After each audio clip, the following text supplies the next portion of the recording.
நாங்கள் ராமருக்கு எதிரானவர்கள் இல்லை. ஆனால் ராமன் வைணவர்.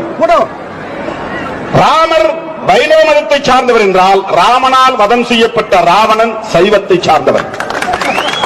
அந்த சைவ மதத்தை சார்ந்த ராவணன் எங்கள் தமிழன், இலங்கையில் வாழ்ந்தவர், தமிழ் சமூகத்தின் தலைவன், தமிழ் சங்கம் வைத்து தமிழை வளர்த்தவன்.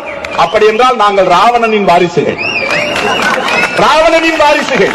ராமாயணம் என்பதே ராவணனுக்கும் ராமனுக்கும் இடையிலே நடந்த யுத்தத்தை விவரிப்பதுதான். அது இன்னொரு உருவகத்தை காட்டுகிறது. ராவணனுக்கும் ராமனுக்கும் நடந்த யுத்தம் என்பதை விட சைவத்திற்கும் வைணவத்திற்கும் இடையிலே நடந்த யுத்தம். ராவணன் வீழ்த்தப்பட்டான் என்றால் சைவம் வீழ்த்தப்பட்டது, சைவம் உள்வாங்கப்பட்டது. வைணவமும் சைவமும் ஒன்று சேர்ந்து பிற்காலத்தில் தான், மிகவும் பிற்காலத்தில் தான், ஆதிசங்கரர் காலத்தில் தான் 6-7 மதங்கள் ஒன்று சேர்ந்து ஒரு குறிப்பிட்ட அடையாளத்தை உயர்த்தி பிடிக்கக்கூடிய நிலை உருவானது. அப்போது இந்துக்கள் அல்லது வைதீக மதவாதிகள் என்று அழைக்கப்பட்டவர்கள் ஒரே ஒரு சாதிதான். இதை சொல்லுவதற்காகத்தான் இதை நான் சொல்லுகிறேன். பிராமணர்களுக்கு மட்டும்தான் இந்து என்கிற சொல் பொருந்தும். அவர்கள் சிந்து கரையிலே வாழ்ந்தவர்கள் என்று வரலாறு சொல்லுகிறது. அவர்களைத்தான் சிந்துக்கள் அல்லது இந்துக்கள் என்று அழைத்தார்கள்.